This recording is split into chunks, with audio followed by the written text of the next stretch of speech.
यूं ही नहीं, उत्तराखंड को देवनगरी के नाम से जाना जाता है और यहाँ की पावन धरती पर अनेकों धार्मिक स्थल स्थित है और खूबसूरत वादियां, पहाड़ों से निकलती नदियां, माँ गंगा की पवित्र धारा इस जगह की सुंदरता और दिव्यता को भी और भी ज्यादा अतुलनीय बना देती है।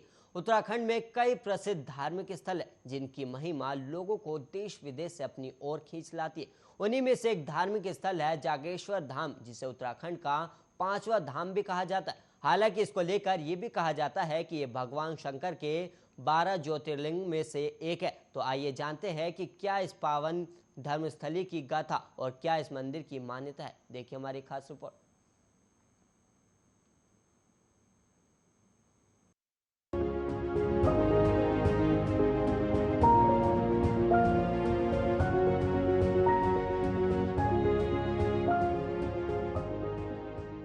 हिमालय पर्वतमाला पर अल्मोड़ा नगर से पूर्वोत्तर दिशा में पिथौरागढ़ मार्ग पर 36 किलोमीटर की दूरी पर मौजूद है पवित्र जागेश्वर धाम। जागेश्वर की तल से ऊंचाई 1870 मीटर है। जागेश्वर धाम के बारे में मान्यता है कि ये प्रथम मंदिर है जहां लिंग के रूप में शिव पूजन की परंपरा सबसे पहले आरंभ हुई थी। कई पुराणों में भी इस जगह का उल्लेख मिलता है। इस पावन स्थली के बारे में एक श्लोक भी है, पर इस धाम के ज्योतिर्लिंग होने और ना होने पर संशय आज भी है। वहीं मंदिर प्रशासन के अनुसार ये 12 ज्योतिर्लिंग में से 8वां ज्योतिर्लिंग है, लेकिन नागेश्वर ज्योतिर्लिंग के स्थान को लेकर लोग एक मत नहीं है, क्योंकि नागेश नामक ज्योतिर्लिंग जो गुजरात के बड़ौदा क्षेत्र में गोमती द्वारका के समीप है, कुछ लोग इसे 12 ज्योतिर्लिंग में से एक मानते हैं, तो कुछ लोग दक्षिण हैदराबाद के ओड़ा ग्राम में मौजूद शिवलिंग का नागेश्वर ज्योतिर्लिंग मानते हैं। और कुछ लोग तो ये मानते हैं कि ये ज्योतिर्लिंग महाराष्ट्र के हिंगोली जिले में मौजूद ओड़ा नागनाथ राज्य के अल्मोड़ा के समीप जागेश्वर नामक जगह पर मौजूद है। पर आपको बता दें कि जागेश्वर धाम योगेश्वर ज्योतिर्लिंग नाम में भी जाना जाता है और मान्यता है कि जागेश्वर का प्राचीन मृत्युंजय मंदिर धरती पर मौजूद 12 ज्योतिर्लिंगों का उद्गम स्थल है। ऐसी मान्यता है कि देवाधिदेव महादेव यहाँ आज भी वृक्ष के रूप में माँ पार्वती सहित विराजते हैं। देवदार के घने वृक्षों से घिरी ये घाटी एक मनोहारी तीर्थ स्थल है। साथ ही मान्यता ये भी है कि भगवान शिव पार्वती के युगल रूप के दर्शन यहाँ आने वाले श्रद्धालु मंदिर परिसर में मौजूद नीचे से एक और ऊपर से 2 शाखाओं वाले विशाल देवदार के वृक्ष में करते हैं, जो कि बहुत प्राचीन पेड़ बताया जाता है। जागेश्वर धाम के मंदिर समूह में सबसे विशाल और सुंदर महामृत्युंजय महादेव जी के नाम से भी विख्यात है। इसके पीछे का सत्य है कि भगवान शिव ही एकमात्र देवता हैं जिन्होंने सदैव मृत्यु पर विजय पाई। मृत्यु ने कभी भी शिव को पराजित नहीं किया और इसी का कारण है कि उन्हें मृत्युंजय के नाम से पुकारा जाता है। जागेश्वर में लगभग 250 छोटे बड़े मंदिर हैं। जागेश्वर धाम के इस मंदिर में 124 मंदिरों का एक समूह है जो अति प्राचीन माना जाता है। इसके 4-5 मंदिरों में रोज पूजा अर्चना होती है। सबसे विशाल और प्राचीन महामृत्युंजय शिव मंदिर यहाँ का सबसे मुख्य मंदिर माना जाता है और इसके अलावा जागेश्वर धाम में भैरव, माता पार्वती, केदारनाथ, हनुमान, मृत्युंजय महादेव, माता दुर्गा और मंदिर की विद्यमान है। इनमें 108 मंदिर भगवान शिव जबकि 16 मंदिर अन्य देवी देवताओं को समर्पित है। महामृत्युंजय, नागनाथ, पुष्टि देवी और कुबेर के मंदिरों को मुख्य मंदिर माना जाता है। सकत पुराण, लिंग पुराण और मार्कंडेय आदि पुराणों ने जागेश्वर की महिमा का बखूबी बखान किया है। यहाँ मौजूद नागेश्वर शिवलिंग भगवान शिव के प्रथम ज्योतिर्लिंग के रूप में बहुत प्रसिद्ध है। ऐसा कहा जाता है कि प्राचीन समय में जागेश्वर मंदिर में मांगी गई मन्नतें हमेशा स्वीकार हो जाती थी, जिसका भारी दुरुपयोग होने लगा और 8वीं सदी में आदि शंकराचार्य यहाँ आए और उन्होंने इस दुरुपयोग को रोकने की व्यवस्था की। और ऐसा माना जाता है कि किसी के लिए मांगी गई बुरी कामना यहाँ कभी पूरी नहीं होती। यहाँ सिर्फ यज्ञ और अनुष्ठान से मंगलकारी मनोकामना ही पूरी हो सकती है।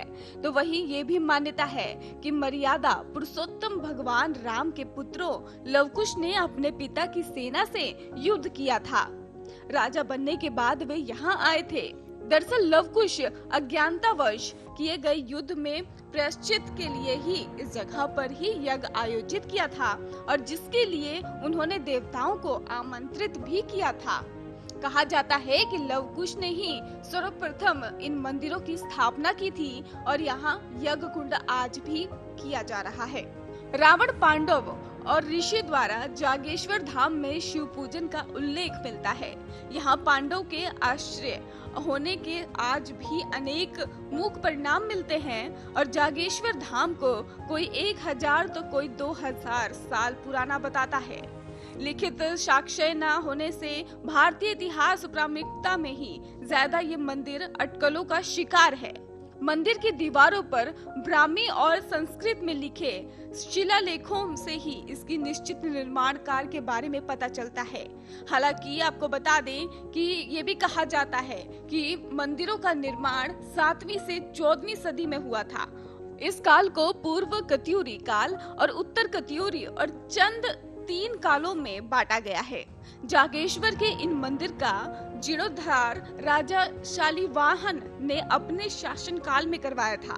पुराणिक काल में भारत में कौशल, मिथिला, पांचाल और कौशल राज्य का एक भाग था और माधव सेन नामक सेन वंशी राजा देवों के शासन काल में जागेश्वर आया था। देवचंद से लेकर बाज बहादुर चंद तक ने ही जागेश्वर की पूजा अर्चना की। बौद्ध काल में भगवान बद्री नारायण की मूर्ति गौरी कुंड और जागेश्वर की देव मूर्ति ब्रह्म कुंड में ही कुछ दिनों पड़ी थी। जगत गुरु आदि शंकराचार्य ने इन मूर्तियों की पुनर्स्थापना की और जागेश्वर धाम में सारे मंदिर केदारनाथ शैली यानी नागर शैली में बने हुए हैं और अपनी वास्तुकला के लिए भी प्रसिद्ध इस मंदिर को भगवान शिव की तप स्थली के रूप में भी जाना जाता है। स्थानीय लोगों के विश्वास के आधार पर इस मंदिर के शिवलिंग को नागेश लिंग घोषित किया गया। हर साल यहाँ सावन के महीने में श्रावणी मेला लगता है जहाँ देश ही नहीं विदेश से भी लोग आते हैं। यहाँ रुद्राभिषेक के अलावा पार्थिव पूजा, कालसर्प योग भी किया जाता है। आपको बता दें कि इस अवसर पर यहाँ पर भारी संख्या में श्रद्धालु दर्शन करने के लिए पहुँचते हैं। एक पौराणिक कथा के अनुसार दक्ष प्रजापति के यज्ञ में माता सती के आत्मदाह से दुखी भगवान शिव ने यज्ञ की भस्म लपेट पर दारुक वन के घने जंगलों में लंबे समय तक तप किया। इसलिए ये जगह शिव की तप स्थली के रूप में जानी जाती है। इन्हीं जंगलों में वशिष्ठ आदि सप्त ऋषि अपनी पत्नियों सहित कटिया बनाकर तप करते थे। एक बार भगवान शिव दिगंबर अवस्था में ध्यान में लीन थे और उस दौरान एक दिन इन ऋषियों की पत्नियां जंगल में कंदमूल, फल और लकड़ी आदि के लिए गई थीं। तो उनकी नजर दिगंबर शिव पर पड़ी। भगवान शिव के शुभित शरीर को देखकर ऋषियों की पत्नी शंकर भगवान पर मोहित हो गई। शंकर भगवान अपनी तपस्या में रम थे। उन्होंने उनकी ओर ध्यान नहीं दिया। फिर ऋषियों की पत्नी काम स्वरूप में अंधी होकर वहीं मूर्छित होकर गिर गई। जब वे सब पूरी रात कुटिया में वापस नहीं आई तो सुबह ऋषिगण उन्हें ढूंढने निकले। तब सप्त ऋषियों ने देखा कि शिव समाधि में लीन है और उनकी पत्नियां मूर्छित पड़ी हैं। तो उन्हें लगा कि भगवान शिव ने उनकी पत्नियों के साथ व्यभिचार किया है और इस आशंका में वे भगवान शंकर को श्राप दे बैठे और बोले कि तुमने हमारी पत्नियों के साथ व्यभिचार किया है। अंत तुम्हारा लिंग तुरंत तुम्हारे शरीर से अलग होकर गिर जाए।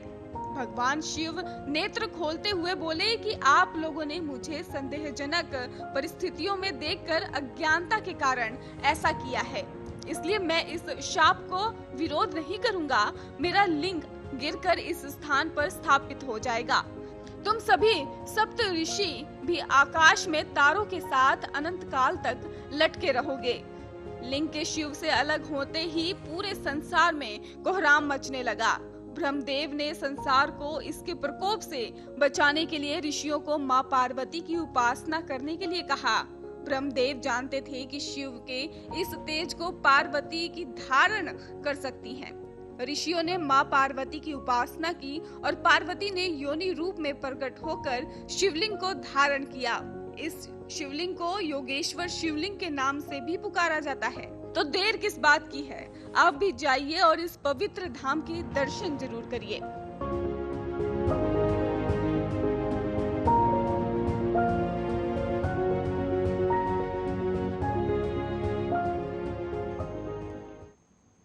इसी के साथ इस बुलेटिन में इतना ही। ऐसे ही देश और दुनिया की तमाम खबरों के लिए आप बने रहिए